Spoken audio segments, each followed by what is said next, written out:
ലാൻഡ്സ്കേപ്പിന് സാധാരണ രണ്ട് ടേംസുകൾ ഉപയോഗിക്കും. ഒന്ന് ഹാർഡ് സ്കേപ്പിംഗ് എന്നുള്ളതും രണ്ട് സോഫ്റ്റ് സ്കേപ്പിംഗ് എന്നുള്ളതും. സോഫ്റ്റ് സ്കേപ്പിംഗ് എന്ന് പറഞ്ഞാൽ ചെടികൾ, പുല്ല് ഒക്കെ ആയിട്ട് ബന്ധപ്പെട്ട് വരുന്ന കാര്യങ്ങളാണ്, ജീവനുള്ള വസ്തുക്കൾ കൊണ്ട് ചെയ്യുന്നതാണ് സോഫ്റ്റ് സ്കേപ്പിംഗ് ഉദ്ദേശിക്കുന്നത്. ഹാർഡ് സ്കേപ്പിംഗ് എന്ന് പറയുന്നത് നമുക്ക് മുറ്റത്ത് ഇരിക്കുന്ന കല്ല്, ഫൗണ്ടൻ, ഗസീബോ ഇത്തരം വർക്കുകളെല്ലാം വരുന്നത് ഹാർഡ് സ്കേപ്പിങ്ങിൻ്റെ ഉള്ളിലാണ്. ഇതിൽ നമുക്ക് ഹാർഡ് സ്കേപ്പിങ്ങിൽ ഇപ്പോൾ ഏറ്റവും കൂടുതൽ ട്രെൻഡിങ് ആയിട്ട് ഉപയോഗിച്ചുകൊണ്ടിരിക്കുന്നത് നാച്ചുറൽ സ്റ്റോൺസ് ആണ്, കല്ലുകൾ. ഇനി എന്താണ് അടുത്ത കുറേയും കൂടി നല്ല മെറ്റീരിയൽസ് വേറെ എന്തൊക്കെയുണ്ട് എന്നുള്ളൊരു ചോദ്യം ചിലപ്പോൾ ഉണ്ടാവാം. അതിൽ എനിക്ക് സജസ്റ്റ് ചെയ്യാനുള്ള ഒന്ന് രണ്ട് മെറ്റീരിയൽസ് എന്ന് പറയുന്നത്, ഒന്ന് ഗ്രാസ് പേവേഴ്സ് ആണ്. ഇപ്പോൾ ഉപയോഗിക്കുന്ന ഒരു മെറ്റീരിയൽ തന്നെയാണ് ഗ്രാസ് പേവർ എന്ന് പറഞ്ഞാൽ, കോൺക്രീറ്റിൽ ഉണ്ടാക്കുന്ന പേവർ സ്റ്റോണുകളാണ്. അത് ഉള്ളിൽ ഹോളോട് കൂടിയിട്ടാണ് വരുന്നുണ്ടാവുക.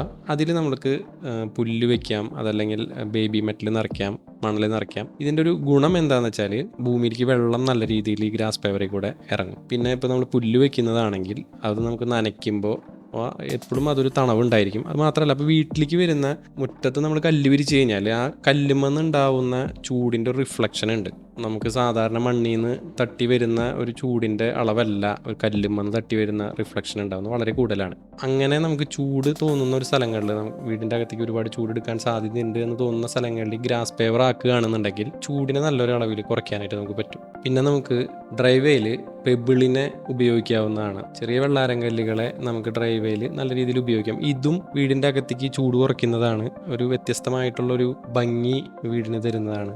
അപ്പോൾ ഇത്തരത്തിൽ നാച്ചുറൽ സ്റ്റോൺ അല്ലാതെ നമുക്ക് ഒരുപാട് ഓൾട്ടർനേറ്റീവ്സ് ഇപ്പോൾ മാർക്കറ്റിൽ അവൈലബിൾ ആണ്. അപ്പോൾ ഇത്തരത്തിൽ മാർക്കറ്റിൽ ഒരുപാട് ഓൾട്ടർനേറ്റീവ്സ് അവൈലബിൾ ആണ്. പെബിൾസിനെ നമ്മൾ പറയുമ്പോൾ പെബിൾസ് ഒരു പുതിയ മെറ്റീരിയൽ ഒന്നുമല്ല. അതിനെ നമുക്ക് വ്യത്യസ്തമായിട്ട് ഉപയോഗിക്കുമ്പോൾ അത് നമുക്ക് ഗാർഡൻ്റെ വേറൊരു തരത്തിലുള്ള ഒരു ഭംഗീനെ നമുക്ക് തരുന്നുണ്ട്.